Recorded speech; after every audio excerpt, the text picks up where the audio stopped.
സ്വാഗതം top 10ലേക്ക്.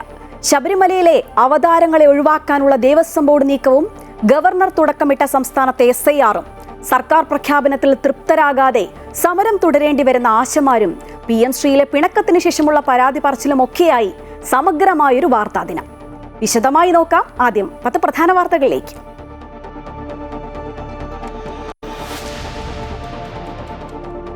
ഒന്നാമനായി governor. സംസ്ഥാനത്ത് SIR-ന് തുടക്കം. ആദ്യ എന്യൂമറേഷൻ ഫോം ഗവർണർക്ക് നൽകി മുഖ്യ തെരഞ്ഞെടുപ്പ് ഓഫീസർ. യോഗ്യരായ ഒരു വോട്ടറെയും ഒഴിവാക്കരുതെന്ന ഗവർണർ. SIR ജനാധിപത്യ വിരുദ്ധമെന്ന് പ്രിയങ്ക ഗാന്ധി.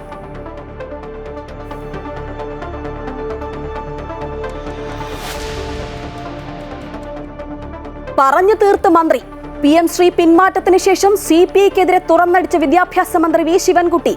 CPI മന്ത്രിമാരുടെ പ്രസ്താവനയും ASF പ്രതിഷേധങ്ങളും വേദനിപ്പിച്ചു എന്ന് മന്ത്രി.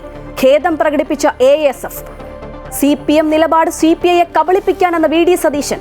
PM ശ്രീയിൽ നിന്ന് പിന്മാറുക സർക്കാരിന് ശ്രമകരം.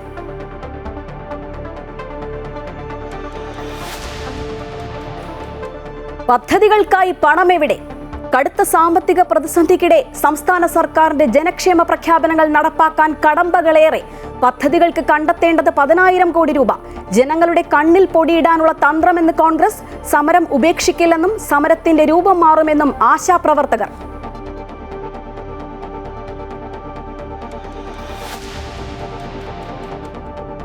അമേരിക്കയുടെ ഇളവുകൾ. ഇന്ത്യയുടെ നിയന്ത്രണത്തിലുള്ള ഇറാനിലെ ചബഹാർ തുറമുഖത്തിന് അമേരിക്ക ഏർപ്പെടുത്തിയ ഉപരോധത്തിന് ഇളവ്.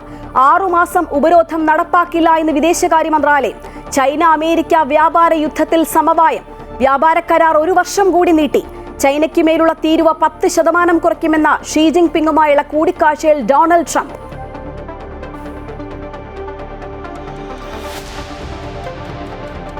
ബീഹാറിൽ പൊടിപൂരം. വമ്പൻ റാലികളുമായി പ്രധാനമന്ത്രി നരേന്ദ്രമോദി. രാഹുൽ ഗാന്ധിയും തേജസ്വി യാദവും അഴിമതിയുടെ രാജകുമാരന്മാരാണെന്ന് മോദി. ഛാത് പൂജയ്ക്കായി മോദിക്ക് പ്രത്യേക തടാകമുണ്ടാക്കിയെന്ന് ആവർത്തിച്ച് രാഹുൽ ഗാന്ധി. പാട്നയിൽ പ്രചരണത്തിനിടെ വെടിവയ്പ്. ജൻ സുരാജ് പ്രവർത്തകൻ കൊല്ലപ്പെട്ടു.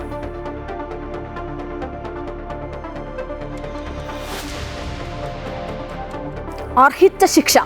കോഴിക്കോട് 6 വയസ്സുകാരി അതിഥി S നമ്പൂതിരിയെ കൊലപ്പെടുത്തിയ കേസിൽ അച്ഛനും 2 ആനമ്മയ്ക്കും ജീവപര്യന്തം ശിക്ഷ. ചീനിക്കുഴി കൂട്ടക്കൊലപാതകത്തിൽ പ്രതി ഹമീദിന് വധശിക്ഷ. മകനെയും ഭാര്യയെയും 2 കൊച്ചുമക്കളെയും ഹമീദ് തീ കൊളുത്തി കൊലപ്പെടുത്തിയത് 2022 മാർച്ച് 19-ന്.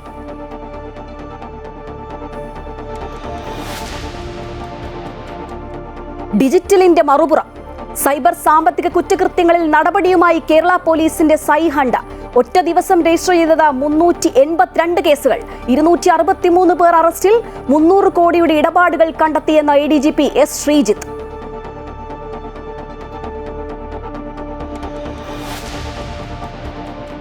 ലക്ഷ്യം ഫൈനൽ. വനിതാ ഏകദിന ലോകകപ്പ് സെമിയിൽ ഓസ്ട്രേലിയക്കെതിരെ ഇന്ത്യക്ക് 339 റൺസ് വിജയലക്ഷ്യം. ഇന്ത്യ 3 വിക്കറ്റിന് 257 റൺസ് എന്ന നിലയിൽ.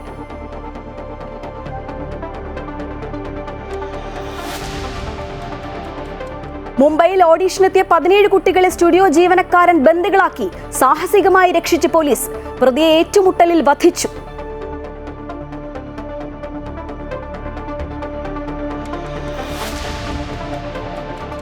Story of the day. കാണികൾക്ക് കൗതുകമായി കൊളുന്തെടുക്കൽ. എതിർപ്പുകൾക്കിടെ തീവ്ര വോട്ടർ പട്ടിക പരിഷ്കരണത്തിന് സംസ്ഥാനത്തും തുടക്കമായിരിക്കുകയാണ്. ആദ്യ കണ്ണിയായത് ഗവർണർ രാജേന്ദ്ര വിശ്വനാഥ് ആർലേക്കറാണ്. അദ്ദേഹത്തിന് എന്യൂമറേഷൻ ഫോം നൽകിയായിരുന്നു തുടക്കം.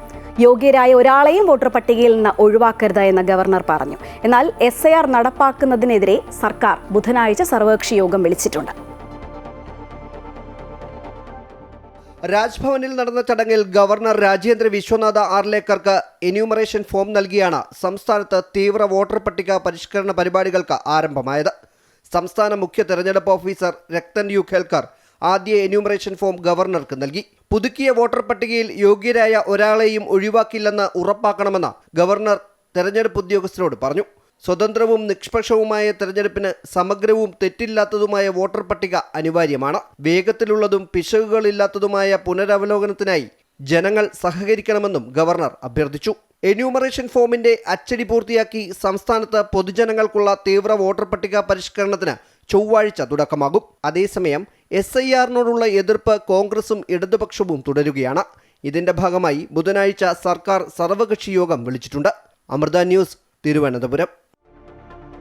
SIR ജനാധിപത്യ വിരുദ്ധമാണെന്ന നിലപാടിൽ ഉറച്ചു നിൽക്കുകയാണ് പ്രതിപക്ഷം. തെരഞ്ഞെടുപ്പിനെ ചതിക്കാനുള്ള നീക്കമാണെന്നും രാജ്യത്ത് എവിടെ നടപ്പാക്കാൻ ശ്രമിച്ചാലും അതിശക്തമായി എതിർക്കുമെന്നുമാണ് പ്രിയങ്ക ഗാന്ധി പ്രതികരിച്ചത്. We are strongly opposed to it. It's only a way of committing fraud in the election and of cheating elections. We have seen that before. We've seen what they've done in Bihar and how they have implemented the SIR over there. And if that's what they're going to do in every state, then it is an affront to democracy and we have to fight it.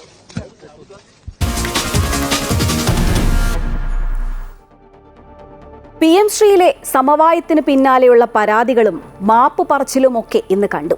GR അനിലിന്റെയും Prakash ബാബുവിന്റെയും ഒക്കെ പരാമർശങ്ങൾക്കെതിരെ അമർഷം പരസ്യമാക്കിയത് വിദ്യാഭ്യാസ മന്ത്രി V ശിവൻകുട്ടിയാണ്. തുടർന്ന് MA ബേബിയെ ഫോണിൽ വിളിച്ച് പ്രകാശ് ബാബുവും വിദ്യാഭ്യാസ മന്ത്രിക്കെതിരായ പ്രതിഷേധങ്ങളിൽ AISF-ഉം ഖേദം പ്രകടിപ്പിച്ചു. CPI ഉയർത്തിയ രാഷ്ട്രീയ സമ്മർദ്ദം ശക്തമായതോടെ നിലപാടിൽ നിന്ന് പിന്നോട്ടു പോയ CPM പരിഹാര ഫോർമുല മുന്നോട്ട് വെച്ച് പ്രശ്നം അവസാനിപ്പിച്ചെങ്കിലും പക്ഷേ അതൃപ്തിയും അമർഷവും മറച്ചുവെക്കുന്നില്ല. കഴിഞ്ഞ ദിവസം വാർത്താസമ്മേളനത്തിനിടയിലും പറയാൻ കഴിയാഞ്ഞിട്ടല്ല പക്ഷേ പറയുന്നില്ല എന്ന മുഖ്യമന്ത്രിയുടെ വാക്കുകളിലും അതൃപ്തി പ്രകടമായിരുന്നു. എന്നാൽ PM ശ്രീയിൽ എല്ലാവരും പ്രതിക്കൂട്ടി നിർത്തുന്ന വിദ്യാഭ്യാസ മന്ത്രി V ശിവൻകുട്ടിയാകട്ടെ CPIയോടുള്ള അമർഷവും വിമർശനവും ഇന്ന് പരസ്യമാക്കുകയും ചെയ്തു. MN സ്മാരകത്തിൽ അനുനയ ചർച്ചയ്ക്കെത്തിയ വേളയിൽ മാധ്യമങ്ങളോട് പ്രതികരിച്ച GR അനിലിന്റെ പരാമർശത്തോട് കടുത്ത വിമർശനമാണ് ശിവൻകുട്ടി ഉയർത്തിയത്. MA ബേബിക്കെതിരായ പ്രകാശ് ബാബുവിന്റെ പരാമർശത്തെയും ശിവൻകുട്ടി വിമർശിച്ചു. AIYF എന്റെ ഓഫീസിലത്തേക്ക് മാർച്ച് ചെയ്തത് ശരിയായില്ല എന്ന് പറഞ്ഞു. കാരണം നേതാക്കന്മാർ ചർച്ച ചെയ്തുകൊണ്ടിരിക്കുന്ന വിഷയമാണ്. മറ്റൊരു കാര്യം പറഞ്ഞത് എന്റെ കോലം കത്തിച്ചത് ശരിയായില്ല.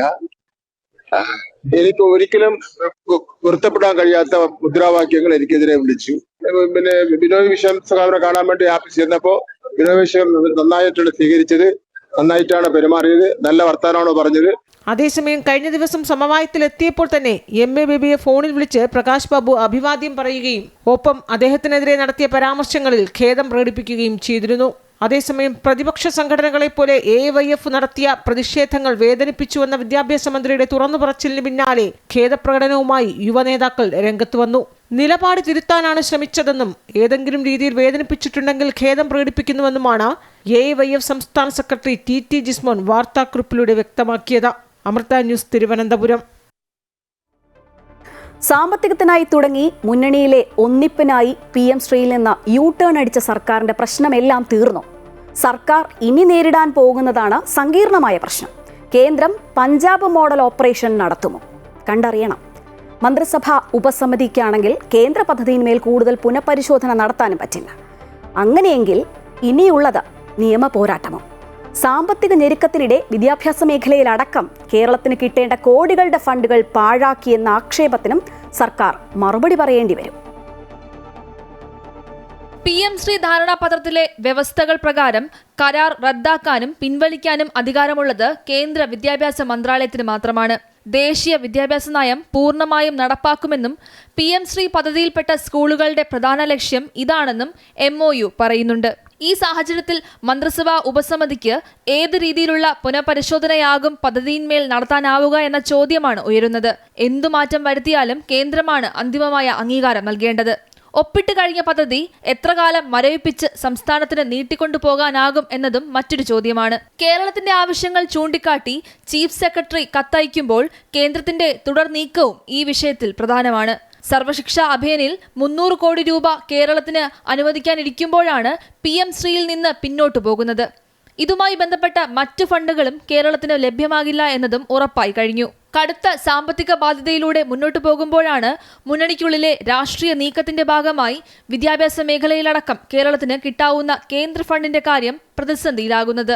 അതേസമയം PM ശ്രീയിൽ നിന്ന് കേരളത്തിലെ ഏകപക്ഷീയമായി പിന്മാറാനാകില്ല എന്ന് കേന്ദ്രം നിലപാടെടുത്താൽ നിയമ പോരാട്ടത്തിനായി കേരളത്തിന് സുപ്രീം കോടതിയെ സമീപിക്കേണ്ടി വരും. കേന്ദ്രവുമായി അതിവേഗത്തിൽ ഒപ്പിടുകയും അതിവേഗത്തിൽ പിന്മാറുകയും ചെയ്ത PM ശ്രീയുടെ കാര്യത്തിൽ കേരളം നേരിടാൻ പോകുന്ന സങ്കീർണതകൾ ഏറെയാണ്.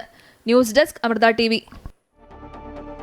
PM ശ്രീയിൽ ഇടതുമുന്നണിയിൽ താൽക്കാലിക പരിഹാരമായെങ്കിലും പ്രതിപക്ഷവും BJPയും ഒക്കെ സർക്കാരിന്റെ നിലപാട് മാറ്റത്തെ പരിഹസിക്കുകയാണ്. മന്ത്രിസഭാ ഉപസമിതിയെ നിയോഗിച്ചത് CPയെ പറ്റിക്കാനെന്നാണ് പ്രതിപക്ഷ നേതാവ് VD സതീശന്റെ ആരോപണം. സർക്കാരിന്റെ ഈ പിന്മാറ്റം സർക്കാർ സ്കൂളുകളെ തകർക്കുമെന്നാണ് കേന്ദ്രമന്ത്രി ജോർജ് കുര്യൻ നൽകുന്ന മുന്നറിയിപ്പ്. പിന്മാറ്റത്തിലെ വിദ്യാഭ്യാസ മന്ത്രിയുടെ തീരുമാനം അറിയാൻ താൽപര്യമുണ്ടെന്നായിരുന്നു MT രമേശിന്റെ പ്രതികരണം. കേരളം കടക്കണിയിലേക്ക് പോവാണ്, വലിയ സാമ്പത്തിക പ്രതിസന്ധിയാണ്. അതുകൊണ്ടാണ് PM ശ്രീയിൽ ഒപ്പുവെച്ചതെന്ന് പറഞ്ഞ ആളുകൾക്ക് ഇപ്പം എവിടെന്നാ പൈസ വന്നത്? കേരളത്തിലെ സർക്കാർ സ്കൂളുകളെ തകർക്കാനുള്ളൊരു ശ്രമമാണിത്. മാത്രമല്ല, ഇനിയിപ്പോൾ സ്കൂളുകൾക്ക് ഡെവലപ്മെൻറ്റ് ഉണ്ടാവില്ല. പിന്നെ സെൻട്രൽ സിലബസ് അതുള്ള സ്കൂളുകൾ ധാരാളമുണ്ട് കേരളത്തിൽ. അപ്പോൾ അങ്ങോട്ട് കുട്ടികൾ പോകും. PMC പദ്ധതി പിൻവാങ്ങുന്നതോടുകൂടി കോടിക്കണക്കിന് രൂപ കേരളത്തിൽ നഷ്ടമാവുകയാണ്. ആ നഷ്ടത്തിന് സംസ്ഥാന സർക്കാർ മറുപടി പറയേണ്ടതായിട്ട് വരും. ആ നഷ്ടമെന്ന് പറയുന്നത് കേരളത്തിലെ വിദ്യാർത്ഥികൾക്കുള്ള നഷ്ടമാണ്.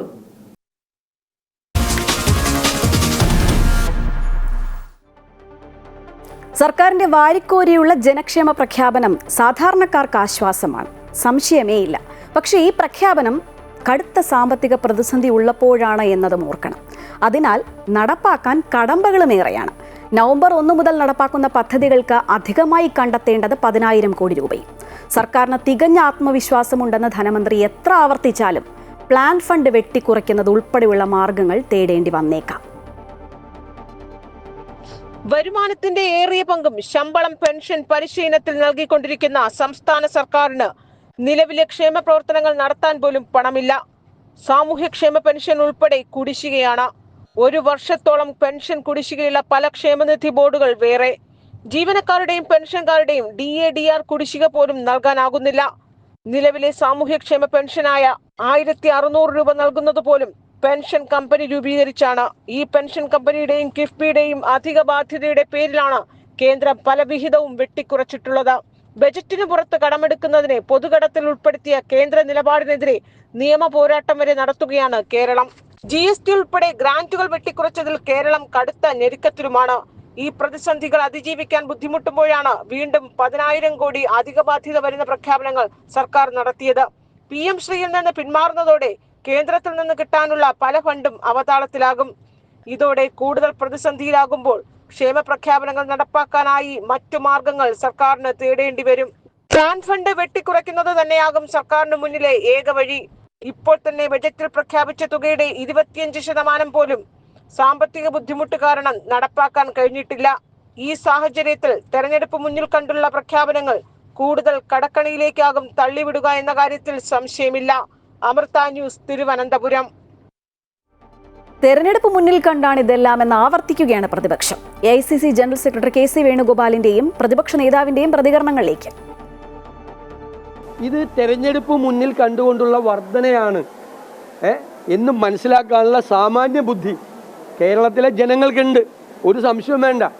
നിങ്ങൾ ജനങ്ങൾക്ക് വാഗ്ദാനം ചെയ്ത് എന്തുകൊണ്ടാണ് നിങ്ങൾ പ്രഖ്യാപിക്കാത്തത്? അപ്പം 4.5 കൊല്ലം കബളിപ്പിക്കുകയായിരുന്നു. 5 വർഷം മുമ്പ് വന്ന ഗവൺമെൻറ് അന്ന് പ്രകടന പത്രിക പറഞ്ഞ കാര്യങ്ങൾ ഇപ്പോൾ പോലും നടപ്പിലാക്കിയിട്ടില്ല. അതിൻ്റെ വിമർശനം വരുമ്പോൾ ആ വിമർശനത്തിൽ നിന്ന് രക്ഷപ്പെടാനായിട്ട് അവസാനം പേരിന് ചില വർധനവ് നടത്തി മുന്നോട്ട് പോവുകയാണ് സർക്കാർ ചെയ്യുന്നത്.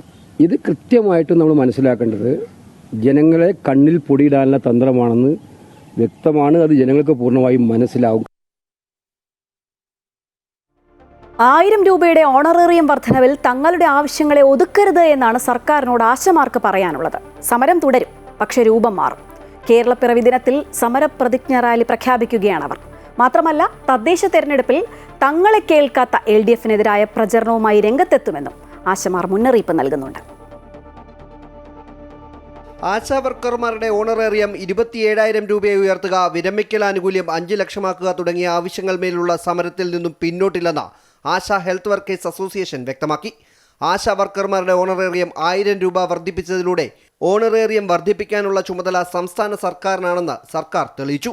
264 ദിവസം എത്തി നിൽക്കുന്ന തങ്ങളുടെ സമരത്തിന്റെ വിജയമാണിതെന്നും അസോസിയേഷൻ വ്യക്തമാക്കി. തദ്ദേശ സ്വയംഭരണ തെരഞ്ഞെടുപ്പിൽ LDF പ്രതിനിധികൾക്കെതിരെ വോട്ടില്ലെന്ന ആഹ്വാനവുമായി പ്രചരണം നടത്താനാണ് ആശാ ഹെൽത്ത് വർക്കേഴ്സ് അസോസിയേഷന്റെ തീരുമാനം. നമ്മൾ തെരഞ്ഞെടുപ്പിൽ ഏതെങ്കിലും ഒരു പ്രത്യേക മുന്നണിക്ക് വോട്ട് ചെയ്യണമെന്ന് നമ്മൾ ആവശ്യപ്പെടില്ല.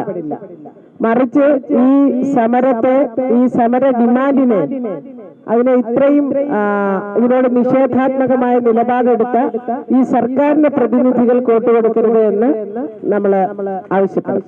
നവംബർ 1-ാം തീയതി നടക്കുന്ന ആശാ വർക്കർമാരുടെ മഹാസമ്മേളനത്തിൽ സമരപ്രതിജ്ഞാ റാലി നടത്തി തുടർ സമര പ്രഖ്യാപനങ്ങൾ നടത്താനും ആശാ ഹെൽത്ത് വർക്കേഴ്സ് അസോസിയേഷൻ തീരുമാനിച്ചിട്ടുണ്ട്. ഈ സമരം ഞങ്ങൾക്ക് പാതിവതിയിൽ ഉപേക്ഷിക്കാൻ കഴിയില്ല. ഞങ്ങൾ മുന്നോട്ട് വെച്ചിരിക്കുന്ന ഡിമാൻഡുകളുമായി തന്നെ മുന്നോട്ട് പോകും. ഈ സമരം ഞങ്ങൾക്ക് പാതിവതിയിൽ ഉപേക്ഷിക്കാൻ കഴിയില്ല. ഞങ്ങൾ മുന്നോട്ട് വെച്ചിരിക്കുന്ന ഡിമാൻഡുകളുമായി തന്നെ മുന്നോട്ട് പോകും. പക്ഷേ ഈ സമരത്തിന്റെ രൂപം എന്തായിരിക്കുമെന്നുള്ളത് മറ്റൊരു കാര്യമാണ്. അമൃത ന്യൂസ്, തിരുവനന്തപുരം.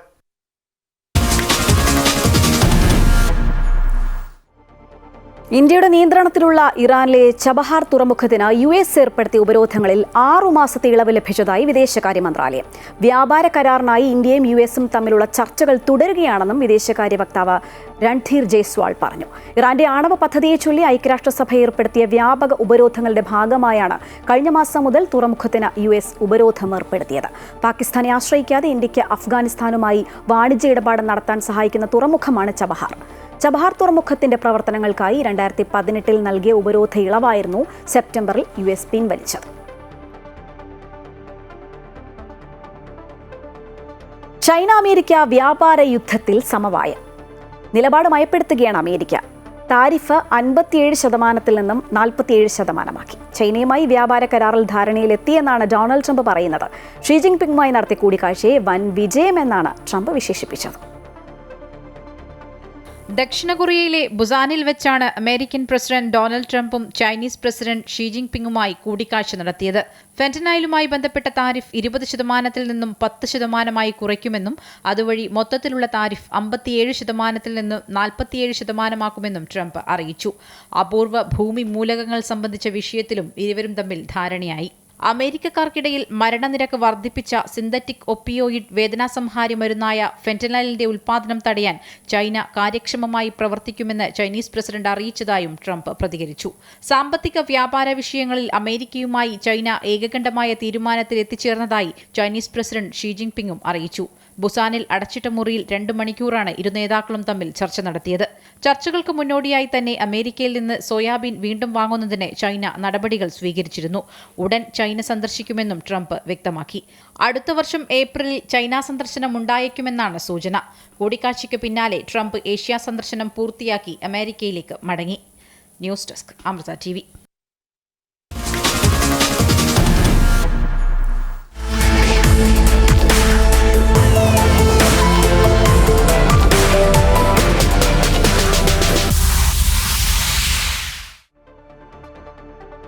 ബീഹാറിൽ തെരഞ്ഞെടുപ്പ് പ്രചരണം കൊഴുക്കുന്നതിനിടെ ആരോപണ പ്രത്യാരോപണങ്ങളും കൊഴുക്കുകയാണ്. രാഹുൽ ഗാന്ധിക്കും തേജസ്വി യാദവിനുമെതിരെ രൂക്ഷ വിമർശനവുമായാണ് പ്രധാനമന്ത്രി നരേന്ദ്രമോദി ഇന്ന് രംഗത്തെത്തിയത്.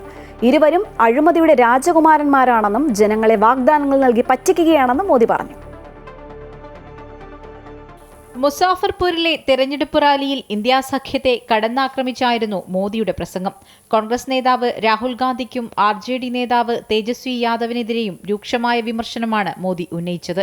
ഒരാൾ രാജ്യത്തെ ഏറ്റവും അഴിമതി നിറഞ്ഞ കുടുംബത്തിലെ രാജകുമാരനും മറ്റൊരാൾ ബീഹാറിലെ ഏറ്റവും അഴിമതി നിറഞ്ഞ കുടുംബത്തിലെ രാജകുമാരനുമാണെന്ന് മോദി പറഞ്ഞു. और बिहार में RJD क्या करती है?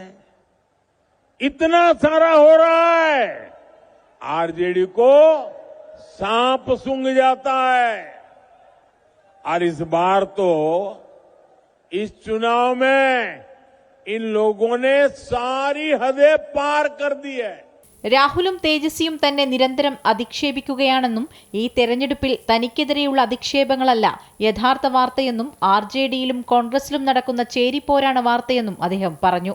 രാഹുലും തേജസ്വിയും തങ്ങൾക്കിടയിൽ ഒരു തർക്കവുമില്ലെന്ന് കാണിക്കാൻ ശ്രമിക്കുന്നുണ്ടെന്നും അധികാരത്തോടുള്ള ആർത്തിയാണ് അവരെ ഒരുമിപ്പിച്ചതെന്നും പ്രധാനമന്ത്രി വിമർശിച്ചു. ദരിദ്രരുടെ അവകാശങ്ങളെയാണ് RJD കൊള്ളയടിച്ചതെന്നും അവർക്ക് ബീഹാറിന് നന്മ ചെയ്യാൻ കഴിയില്ലെന്നും മോദി കൂട്ടിച്ചേർത്തു. ഛാത്ത് പൂജയിൽ പ്രധാനമന്ത്രിക്കെതിരെ രാഹുൽ ഗാന്ധി നടത്തിയ പ്രസ്താവനയ്ക്കും മോദി മറുപടി നൽകി. ഛാത്ത് പൂജയെ കോൺഗ്രസ് അപമാനിച്ചെന്നും ബീഹാറിലെ ജനങ്ങൾ വോട്ടിലൂടെ അതിന് മറുപടി നൽകുമെന്നും മോദി പറഞ്ഞു.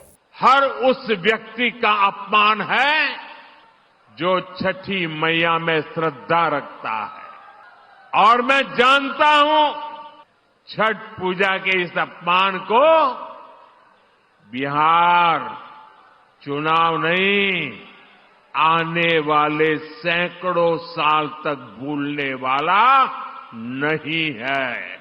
എന്നാൽ മോദിയുടെ വാക്കുകൾ ബീഹാറിലെ ജനം തള്ളുമെന്ന് കോൺഗ്രസ് പ്രതികരിച്ചു. രാഹുലിന്റെ പ്രസ്താവന മോദി വളച്ചൊടിക്കുകയാണെന്നും കോൺഗ്രസ് കുറ്റപ്പെടുത്തി. News desk Amrita TV. ബീഹാറിൽ BJP തെരഞ്ഞെടുപ്പ് മോഷ്ടിക്കുകയാണെന്നാണ് രാഹുൽ ഗാന്ധി തിരിച്ചടിച്ചത്. BJP തെരഞ്ഞെടുപ്പ് കമ്മീഷനുമായി ഒത്തുകളിച്ചുവെന്നും വോട്ടർമാരെ വഞ്ചിച്ചുവെന്നും അദ്ദേഹം ആവർത്തിച്ചു. ഛാട്ട് പൂജയ്ക്കായി മോദിക്ക് പ്രത്യേക തടാകമുണ്ടാക്കിയെന്നും രാഹുൽ പരിഹസിച്ചു.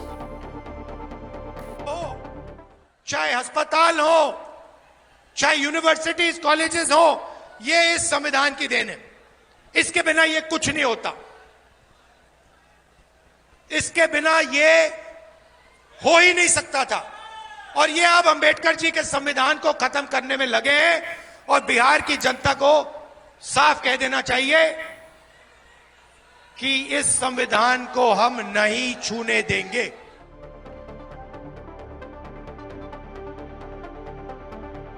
ബീഹാറിൽ പട്നയിലെ മൊക്കാമയിൽ തെരഞ്ഞെടുപ്പ് പ്രചരണത്തിനിടെ ജൻ സ്വരാജ് പാർട്ടി പ്രവർത്തകൻ വെടിയേറ്റു മരിച്ചു. ദുലാർ ചന്ദ് യാദവ് എന്ന ആളാണ് മരിച്ചത്. ജൻ സ്വരാജ് പാർട്ടി സ്ഥാനാർത്ഥി പീയൂഷ് പ്രിയദർശിക്ക് വേണ്ടി പ്രചാരണം നടത്തുന്നതിനിടെയായിരുന്നു സംഘർഷമുണ്ടായത്. രണ്ട് പാർട്ടികളുടെ അനുയായികൾ തമ്മിലുള്ള സംഘർഷത്തിനിടെയാണ് വെടിയേറ്റത് എന്നാണ് പ്രദേശവാസികൾ പറയുന്നത്. സ്വത്ത് തർക്കത്തെ തുടർന്ന് ഇടുക്കി ചീനിക്കുടിയിൽ മകനെയും മകന്റെ ഭാര്യയെയും 2 കൊച്ചുമക്കളെയും തീ കൊളുത്തി കൊലപ്പെടുത്തിയ കേസിലെ പ്രതിക്ക് വധശിക്ഷ. ചീനിക്കുഴി ആലിയേക്കുന്നേൽ ഹമീദാണ് പ്രതി. തൊടുപുഴ മുട്ടം 1-ാം അഡീഷണൽ സെഷൻസ് കോടതി ജഡ്ജ് ആഷ് കെ ബാലാണ് വിധി പറഞ്ഞത്.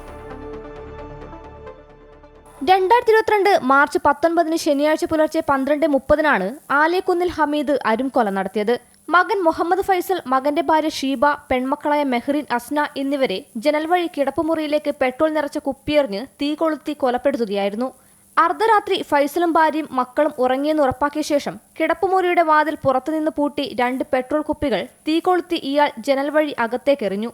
നിലവിളിയും പൊട്ടിത്തെറി ശബ്ദവും കേട്ട് ഉറക്കമുണർന്ന് ഓടിയെത്തിയ അയൽവാസികൾക്ക് അകത്തേക്ക് കടക്കാനായില്ല. 4 പേര് മുറിക്കുള്ളിൽ വെന്ത് മരിക്കുകയായിരുന്നു. ഹമീദിനെ സംഭവ ദിവസം തന്നെ പോലീസ് അറസ്റ്റ് ചെയ്തു. പ്രോസിക്യൂഷന് വേണ്ടി M. സുനിൽ മഹേശ്വരൻ പിള്ള ഹാജരായി. പ്രോസിക്യൂഷൻ 71 സാക്ഷികളെയും പ്രതിഭാഗം 3 സാക്ഷികളെയും വിസ്തരിച്ചു. രക്ഷപ്പെടാനുള്ള എല്ലാ മാർഗങ്ങളും അടച്ചാണ് ഹമീദ് കൃത്യം ആസൂത്രണം ചെയ്തത്. നിർണായക സാക്ഷിമൊഴികൾക്കും സാഹചര്യ തെളിവുകൾക്കും പുറമെ പ്രതി കുറ്റം സമ്മതിക്കുക കൂടി ചെയ്തതോടെ നടപടികൾ വേഗത്തിൽ പൂർത്തിയാക്കി കുറ്റപത്രം സമർപ്പിക്കുകയായിരുന്നു. അമൃത ന്യൂസ്, ഇടുക്കി. കോഴിക്കോട് 6 വയസ്സുകാരി അതിഥി S. നമ്പൂതിരിയെ ശാരീരികമായി പീഡിപ്പിച്ചും പട്ടിണിക്കിട്ടും കൊലപ്പെടുത്തിയെന്ന കേസിൽ അച്ഛനും രണ്ടാനമ്മയ്ക്കും ജീവപര്യന്തം ശിക്ഷ. പ്രതികൾക്കെതിരെ കൊലക്കുറ്റം നിലനിൽക്കില്ല എന്ന് കോഴിക്കോട് അഡീഷണൽ സെഷൻസ് കോടതിയുടെ കണ്ടെത്തൽ തള്ളിയാണ് justice V. Raja Vijayaraghavan, justice KV. Jayakumar എന്നിവരുൾപ്പെട്ട ഡിവിഷൻ ബെഞ്ചിന്റെ ഉത്തരവ്. വിചാരണ കോടതി പ്രതികളെ യഥാക്രമം 3ഉം 2ഉം വർഷം കഠിന തടവിനായിരുന്നു ശിക്ഷിച്ചത്. സർക്കാർ നൽകിയ അപ്പീലിലാണ് ഡിവിഷൻ ബെഞ്ചിന്റെ ഉത്തരവ്.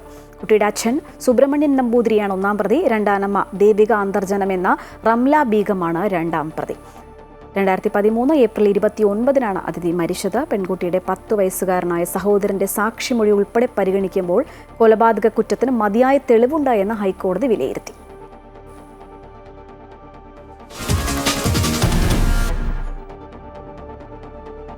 സംസ്ഥാനത്ത് സൈബർ സാമ്പത്തിക കുറ്റകൃത്യങ്ങൾ കൂടിയപ്പോൾ സൈഹണ്ടിലൂടെ പിടിമുറുക്കുകയാണ് കേരള പോലീസ്.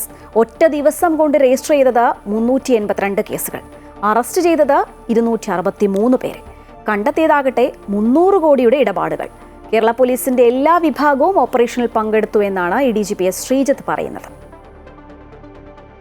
കഴിഞ്ഞ 3 മാസമായി സൈബർ കുറ്റകൃത്യങ്ങളുമായി ബന്ധപ്പെട്ട സംസ്ഥാനത്തെ വിവിധ ബാങ്ക് അക്കൗണ്ടുകൾ പോലീസ് നിരീക്ഷിച്ചു വരികയായിരുന്നു. ഇന്ന് പുലർച്ചെ 6 മണി മുതലാണ് പരിശോധനകൾ ആരംഭിച്ചത്. വിവിധ കേസുകളിലായി 263 പേരെ അറസ്റ്റ് ചെയ്തു. 382 എഫ്ഐആറുകളാണ് രജിസ്റ്റർ ചെയ്തിരിക്കുന്നത്. തുടർ നടപടികളുടെ ഭാഗമായി 125 പേർക്ക് നോട്ടീസ് അയച്ചിട്ടുണ്ട്. കേരള പോലീസിന്റെ എല്ലാ വിഭാഗങ്ങളും ഓപ്പറേഷനിൽ പങ്കെടുത്തതായി ADGP S. ശ്രീജിത്ത് പറഞ്ഞു. ഇരകള് കേരളത്തിൽ നിന്ന് മാത്രമല്ലെങ്കിലും പ്രതികളായിട്ടുള്ളവർ കേരളത്തിൽ നിന്നുള്ളവരാണ് കൂടുതൽ. ഇതിൻ്റെ കണ്ണികൾ ഇവിടെ മാത്രമായിരിക്കും എന്നല്ല ഇതിനർത്ഥം. വിദേശത്ത് തന്നെ നമുക്ക് ഇങ്ങനെ കണ്ണികളുള്ളതിനെക്കുറിച്ച് സംശയമുണ്ട്, ബോധ്യമുണ്ട്. എന്തായാലും മൈനേഴ്സിനെ ഒന്നും അറസ്റ്റ് ചെയ്തിട്ടില്ല, ജൂവനൈൽസിനെ ഒന്നും നമ്മൾ അറസ്റ്റ് ചെയ്തിട്ടില്ല. നഷ്ടപ്പെട്ടത് കോടികളാണ്. എങ്ങനെ പറഞ്ഞാലും ഒരു 100-300 കോടി രൂപ ഉണ്ടാവുന്നതാണ് എൻ്റെ കണക്കൂട്ടൽ. Around 300 crores, more than that. സംശയാസ്പദമായ രീതിയിൽ ട്രാൻസാക്ഷനുകൾ ഉണ്ടായ ബാങ്ക് അക്കൗണ്ടുകളാണ് പ്രധാനമായും നിരീക്ഷിച്ചു വന്നത്. ഇത്തരത്തിൽ ചെക്കുകൾ ഉപയോഗിച്ച് പണം പിൻവലിച്ച 2683 പേരെയും ATM വഴി പണം പിൻവലിച്ച 361 പേരെയും വാടകയ്ക്ക് അക്കൗണ്ടുകൾ നൽകിയ 665 പേരെയും നിരീക്ഷിച്ചിരുന്നു. നാഷണൽ ക്രൈം റെക്കോർഡ്സ് ബ്യൂറോയിൽ നിന്നും ലഭിച്ച വിവരങ്ങളും സഹായകരമായി. വരും ദിവസങ്ങളിലും പരിശോധനകൾ ഉണ്ടാകുമെന്ന് പോലീസ് വ്യക്തമാക്കി. അമൃത ന്യൂസ്, കൊച്ചി.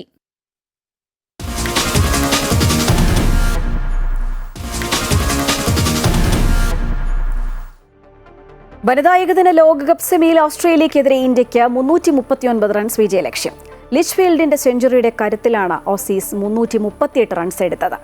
LSV പെരയും ഗാർഡിനറും അർദ്ധ സെഞ്ചുറി നേടി. മറുപടി ബാറ്റിംഗിൽ ഇന്ത്യ 4 വിക്കറ്റിന് 309 റൺസ് എന്ന നിലയിലാണ്. റോഡ്രിഗസ് സെഞ്ചുറിയോടെ ക്രീസിലുണ്ട്. ഹർമൻപ്രീത് കൗർ 89 റൺസ് എടുത്തു.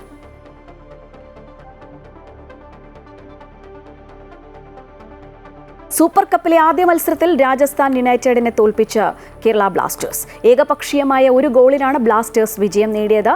ആദ്യ പകുതിക്ക് ശേഷം 87-ാം മിനിറ്റിൽ കോൾഡോ ബിറ്റയുടെ ഹെഡർ ഗോളാണ് ബ്ലാസ്റ്റേഴ്സിന് ജയമൊരുക്കിയത്.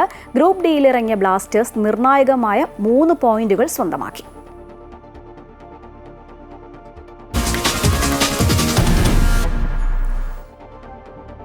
മുംബൈയിൽ സിനിമ ഓഡീഷനെത്തിയ കുട്ടികളെ ബന്ദികളാക്കിയ ആളെ പോലീസ് വെടിവെച്ചു കൊന്നു. ഇയാൾ ബന്ദികളാക്കിയ 17 കുട്ടികളെ പോലീസ് മോചിപ്പിക്കുകയും ചെയ്തു.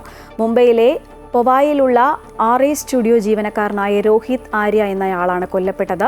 ഇന്ന് രാവിലെയാണ് രോഹിത് കുട്ടികളെ തടവിലാക്കിയത്. വീഡിയോ സന്ദേശത്തിലൂടെ ഇയാൾ തന്നെ കുട്ടികളെ ബന്ദികളാക്കിയ വിവരം അറിയിക്കുകയായിരുന്നു. പോലീസ് സ്റ്റുഡിയോയുടെ വാതിൽ തകർത്ത് അകത്ത് കയറി പ്രതിയുടെ കാലിൽ വെടിവെച്ച് കുട്ടികളെ മോചിപ്പിക്കുകയായിരുന്നു. പിന്നീട് ഇയാളെ ആശുപത്രിയിൽ എത്തിച്ചുവെങ്കിലും മരിക്കുകയായിരുന്നു.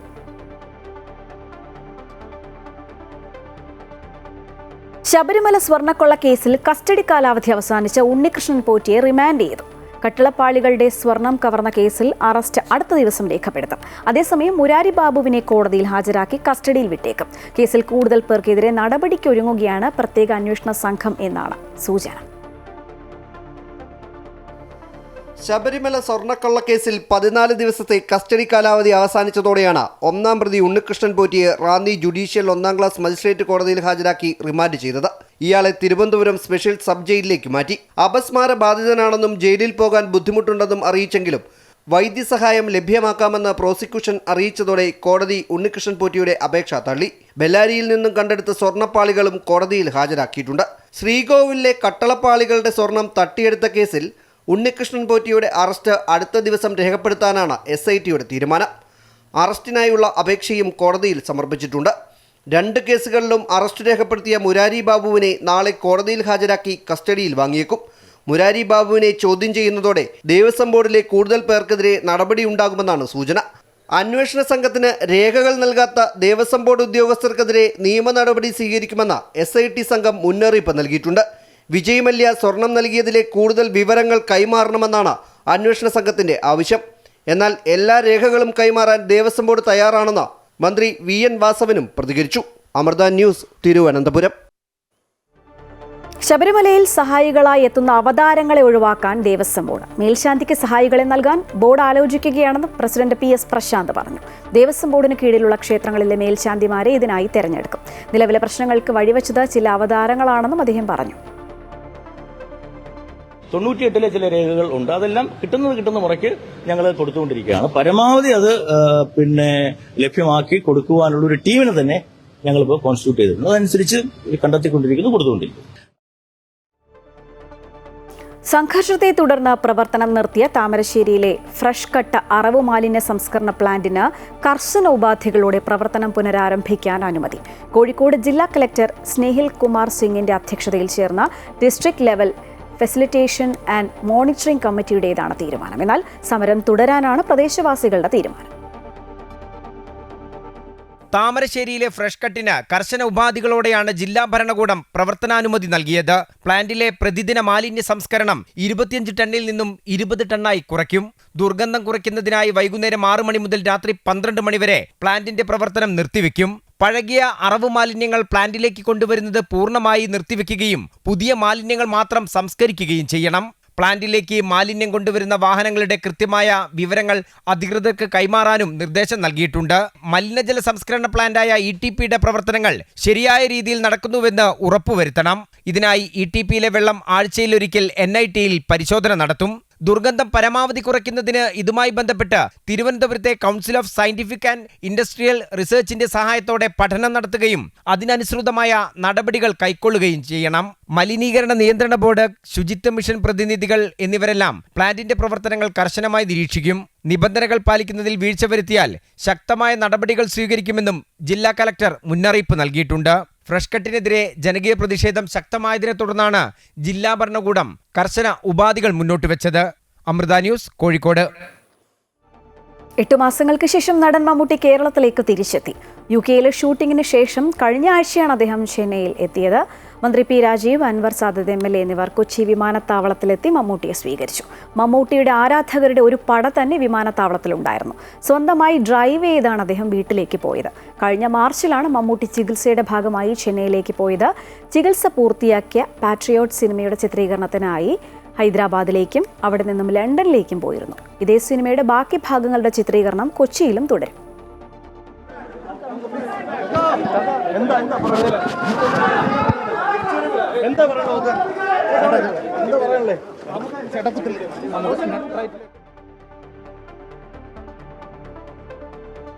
നടൻ മോഹൻലാലിന്റെ മകൾ വിസ്മയ മോഹൻലാൽ നായികയായി എത്തുന്ന തുടക്കത്തിന്റെ പൂജ നടന്നു. സഹോദരനും നടനുമായ പ്രണവ് മോഹൻലാൽ ക്ലാപ്പ് അടിച്ചുകൊണ്ട് സിനിമയ്ക്ക് തുടക്കം കുറിച്ചു. മക്കൾ സിനിമയിലേക്ക് വരുമെന്ന് ഒരിക്കലും കരുതിയിരുന്നില്ല എന്നും അവർ അഭിനയിക്കണമെന്ന് സ്വപ്നം കണ്ടിരുന്നില്ല എന്നും മോഹൻലാൽ പറഞ്ഞു. മോഹൻലാലിന്റെ മകൾ വിസ്മയ മോഹൻലാൽ സിനിമയിലേക്ക് എത്തുന്ന ചടങ്ങിൽ പങ്കെടുക്കാൻ സിനിമാ രംഗത്തെ നിരവധി പ്രമുഖർ എത്തി. ഏറ്റവും പുതിയ ചിത്രം ആശീർവാദ് സിനിമാസ് ആന്റണി പെരുമ്പാവൂർ വിസ്മയ മോഹൻലാൽ തുടക്കം ഞങ്ങൾ ഇവിടെ ഇതാ ആരംഭിക്കുകയാണ്. Directed by Jude Antony Joseph. Vismaya Mohanlal Thudakkam. Jude Antony Joseph സംവിധാനം ചെയ്യുന്ന തുടക്കം എന്ന ചിത്രത്തിലൂടെയാണ് വിസ്മയ മോഹൻലാൽ സിനിമയിലേക്ക് എത്തുന്നത്. സിനിമയുടെ പൂജാവേളയിൽ സുചിത്ര മോഹൻലാൽ സ്വിച്ച് ഓൺ കർമ്മം നിർവഹിച്ചു. സുജി മാം സ്വിച്ച് ഓൺ നിർവഹിച്ചുകൊണ്ട് Pranav is going to do the first clap for the Thudakkam movie. നല്ലൊരു കൈയടി നൽകിക്കൊണ്ട് ആശീർവാദ് സിനിമാസിന് വേണ്ടി തുടക്കം ഞങ്ങൾ സ്വിച്ച് ഓൺ നിർവഹിച്ചിരിക്കുന്നു. So actually it's a very special day for me because it marks my daughter Vismaya's തുടക്കം into this beautiful world of cinema. Actually മായ എന്നിട്ട് ഒരു few years ago ഇങ്ങനെ ഒരു ആഗ്രഹം പറഞ്ഞപ്പം ഞാൻ ചേട്ടൻ്റെ പറഞ്ഞു. And like he said before, ചേട്ടൻ പറഞ്ഞു അത് അത്ര എളുപ്പമുള്ള കാര്യമൊന്നും അല്ല. ബട്ട് ആസ് പേരൻസ് നമ്മളുടെ പിള്ളേർക്ക് വന്നിട്ട് എസ്പെഷ്യലി അവരുടെ ഫ്യൂച്ചറിൻ്റെ പറ്റി അവരെന്തെങ്കിലും പറയുമ്പോൾ it is our duty to support them in any which way we can and that's what we've done. വർഷങ്ങൾക്ക് മുമ്പ് സിനിമയിൽ വന്നപ്പോൾ ഇത്തരം ചടങ്ങുകളൊന്നും ഉണ്ടായിരുന്നില്ലെന്ന് മോഹൻലാൽ അനുസ്മരിച്ചു. ഇത് എങ്ങനെയാണ്, ഞാനും ഒരു സിനിമയിൽ അഭിനയിക്കാനോ അങ്ങനെ നടനാകണോ എന്നൊക്കെ ആഗ്രഹിച്ച ഒരാളല്ല. അതൊരു കാലത്തിൻ്റെ നിശ്ചയം പോലെ സിനിമയിൽ വന്നു. എന്നെ എൻ്റെ കൂടെയുള്ളതായി ഇവിടെ ഇരിക്കുന്ന നിങ്ങളൊക്കെ തന്നെയാണ്, ഇരിക്കുന്ന ആൾക്കാർ തന്നെയാണ് ഒരു സിനിമ നടനാക്കിയതും ഇത്ര നാൾ കൊണ്ട് നടന്നതും. 48 ഇയേഴ്സായി. മായയ്ക്കും അതുപോലെ പെട്ടെന്ന് കുട്ടി ഒരുപാട് കാര്യങ്ങൾ പഠിച്ചാണ്. അപ്പം ഒരു സിനിമയിൽ അഭിനയിക്കണം എന്നൊരാഗ്രഹം പറഞ്ഞു. അപ്പം അഭിനയിക്കണം എന്നാഗ്രഹം പറഞ്ഞാൽ നമുക്കതിനുള്ള എല്ലാ സൗകര്യങ്ങളും ഉണ്ട്. സിനിമയിൽ അഭിനയിക്കുക എന്ന് പറഞ്ഞാൽ അത്ര എളുപ്പമുള്ള കാര്യമല്ല. പക്ഷേ ഞങ്ങൾക്ക് അതിൻ്റെ ഒരു പാരഫെർനാലിയ ഉണ്ട്, ഞങ്ങൾക്ക് പ്രൊഡക്ഷൻ ഹൗസ് ഉണ്ട്, ഞങ്ങൾക്കത് വളരെ വർഷങ്ങളായിട്ട് നടത്തിക്കൊണ്ടുവരുന്ന ഒരു കമ്പനിയുണ്ട്, ആൻ്റണി പെരുമ്പാവൂരുണ്ട്, അതിനൊരു വലിയ സപ്പോർട്ടുണ്ട്. അപ്പം അങ്ങനെ നോക്കിയപ്പോൾ അങ്ങനെ ഒരു സബ്ജക്റ്റ് കിട്ടി. അപ്പോൾ അതിൽ ആ കുട്ടി അഭിനയിക്കാൻ പോകണം. അപ്പോൾ അത്തരത്തിൽ ആ കുട്ടിക്ക് ഒരു ഭാഗ്യം ഉണ്ടാകട്ടെ എന്ന് ഞാൻ പ്രാർത്ഥിക്കുന്നു. അതുപോലെ തന്നെയാണ് അപ്പുവിൻ്റെ ഒരു സിനിമ ഇന്ന് റിലീസാകണം. അപ്പോൾ ഇത് വളരെ ആക്ഷനിലായിട്ട് സംഭവിച്ചൊരു കാര്യമാണ്. അപ്പോൾ രണ്ടുപേർക്കും ഒരു അച്ഛൻ എന്ന നിലയിലും ഒരു ആക്ടർ എന്നുള്ള നിലയിലും ഈ ഫ്രറ്റേണിറ്റിയുടെ പേരിലും ഞാൻ അവരെ രണ്ടുപേരെയും ആശംസിക്കുന്നു, അഭിനന്ദിക്കുന്നു സ്നേഹപൂർവ്വം. വിസ്മയ മോഹൻലാൽ അഭിനയിക്കുന്ന തുടക്കം നിർമ്മിക്കുന്നത് ആശീർവാദ് സിനിമാസിന്റെ ബാനറിൽ ആന്റണി പെരുമ്പാവൂറാണ്. ആന്റണിയുടെ മകൻ ആശിഷും ചിത്രത്തിൽ പ്രധാന വേഷത്തിലെത്തുന്നുണ്ട്. അമൃത ന്യൂസ്, കൊച്ചി.